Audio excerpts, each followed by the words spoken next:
Hi and welcome to my review of Dungeons 3, the third installment in the Dungeons series and the first time on any Xbox system. Dungeons 3 is basically a fantasy RTS where your base is an underground dungeon which is static but expandable, and your enemies are above ground but will come and invade your dungeon from time to time.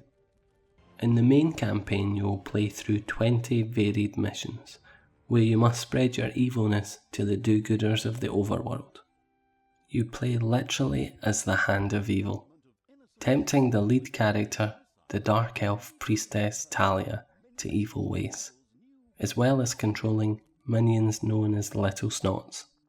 While expanding your dungeon with rooms, traps and structures, you will also be creating a large varied army to fight the heroes that stand in your way.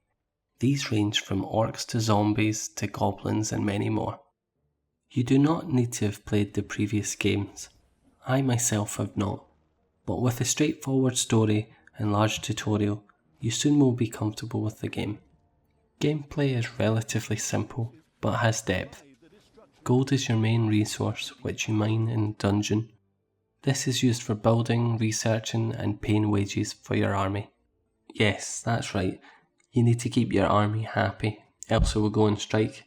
So you need to have ample food, rest area and gold for wages. The game has a relatively large skill tree, allowing you to build many traps, structures and even learning spells to cast. The real draw for me is the story. Well, not even the story, but the tone set by the narrator. I feel for most people this will be the crux of whether you like the game or not. That was the third stone already. No, you're wrong about that. No, I am not wrong. You said every good game has 3 goals. I also said any good game. True. Not much to say to that. The game is heavily narrated. The whole story is over-the-top cliché fantasy, with a good dose of sarcasm, references and fourth wall breaks. While at times I think the writers try too much, the voice acting from Kevin Brighting is great. Luckily, if you're not a fan of the narration, you can control the frequency of this in the settings.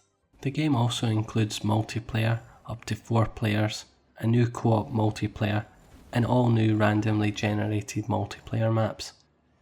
Personally, the 20-hour plus single player game was enough for me, but good to see options for extended gameplay. Graphically, this game is average at best.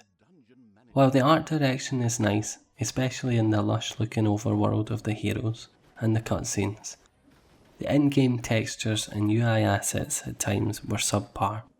Lastly, performance. The game played fine on the most part, but this game was reviewed on an Xbox One X, and to my surprise the game still had frame rate problems when having multiple enemies in battle. So to conclude, this game is structurally sound and relatively fun, and if you like its sense of humour, I would recommend it. If not, you have to balance how much you want this style of gameplay, which to be fair is quite unique, over the average graphics and love-hate narrative tone. I give this game 7.4 out of 10.